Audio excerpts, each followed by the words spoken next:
In this video, I'll show you how to fix 5G network not showing on iPhone. If your iPhone doesn't show up the 5G network on your device, then here's how you can fix it and switch your network to the 5G mode. But before I start the video, if you're new to this channel, please give it a thumbs up and subscribe to my channel because it really helps me out.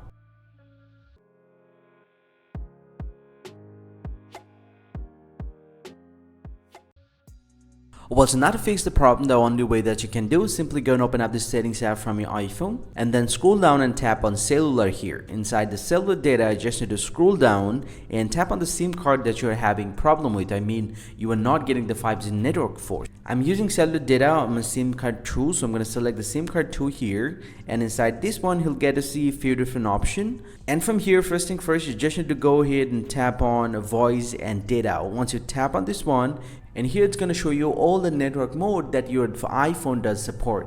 So here is currently selected with the 4G. So if you have the 5G available, go ahead and select the 5G and then get back from here, and most likely a problem is going to be solved and your phone will start showing the 5G from your device. But if you still have the problem, then you can force restart your iPhone. Press and release the volume up, press and release the volume down, and press and hold the power button until you see the Apple logo appears. Once you see the Apple logo, just release the button and this will force restart your iPhone, and once you get back, most likely your problem is going to be solved. Hope you find this very helpful, guys. If you do, please drop a like and subscribe to the channel, or if you have any question, please let me know in the comment section. I'll see you guys around, and thank you very much for watching.